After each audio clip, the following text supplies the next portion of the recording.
Israeli and Lebanese ambassadors remain today in America for a ceasefire discussion to find solution on how to stop the war and also how to disarm Hezbollah. Lebanon and Israel kick off direct peace talks in US. But the issue here is this: do Lebanese government have the power to disband Hezbollah? That's the question. Because they're not the one financing Hezbollah. Hezbollah allegedly is financed by Iran. Lebanon civil war. Hezbollah wants Lebanese government. It is ready to fight to keep weapon arsenal. Wow. So Iran need to be on that table to get solution done. Because as long as Hezbollah still get their funds from Iran, allegedly, they will continue their destabilizing factor in that particular part of the world. But the issue also is this. Israel have not stopped breaking ceasefire after ceasefire since it was in place, before Hezbollah started firing missiles again towards Israel recently, after the death of Iranian supreme leader.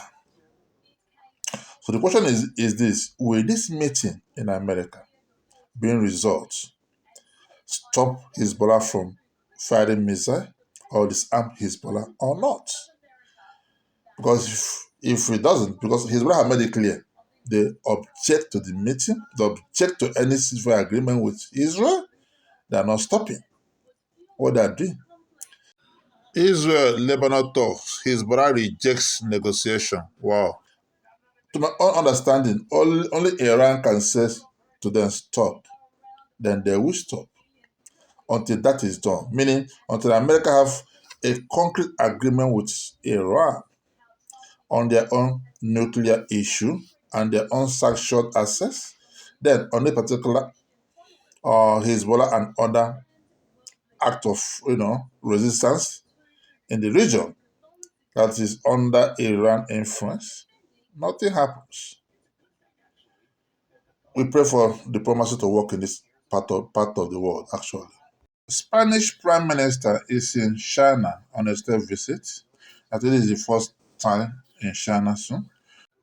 Spanish Prime Minister Pedro Sanchez arrives in China today after Trump cut off all trade with Spain for insulting Israel, allegedly, to improve relationship. And in this particular visit, he made a very striking statement. He asked Xi, the president of China, to intervene in US-Iran war. At least they can use their massive influence on Iran to bring solution to this particular war.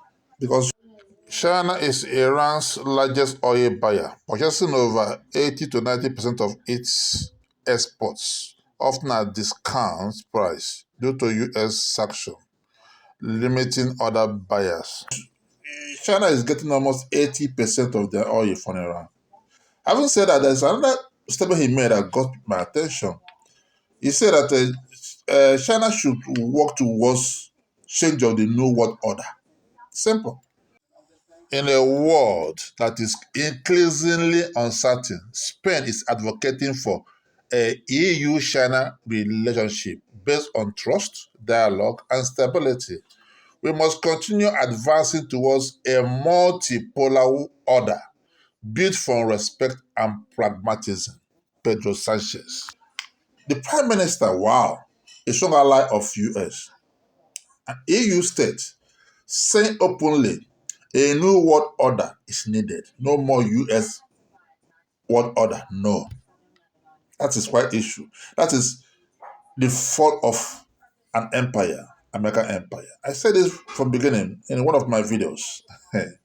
Iran war and empire. This is where we're coming to now. A new world order is needed because American empire is no more sustainable. That's what this war proved. That's what Iran was used to prove. Simple. Now, we don't want to come back to the law of jungle, according to what China is saying. Chinese president called on Spain to jointly resist law of the jungle in a turbulent world. Allegedly, There must be a law-based order in the world. And America is no more seen as the power to do that because the trust is no more. Many countries are against it, especially one-sided support of Israel against multitudes. So that's just it.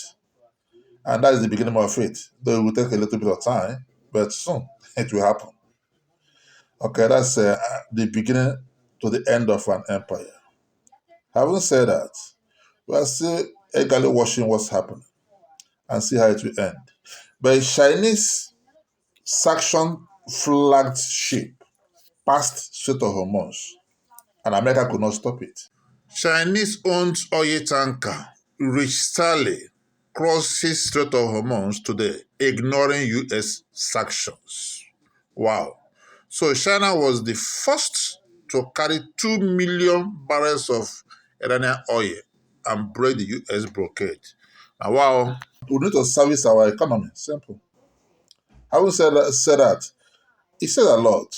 So China is right. We need to come back to law that governs all, not just choose the one that serves you.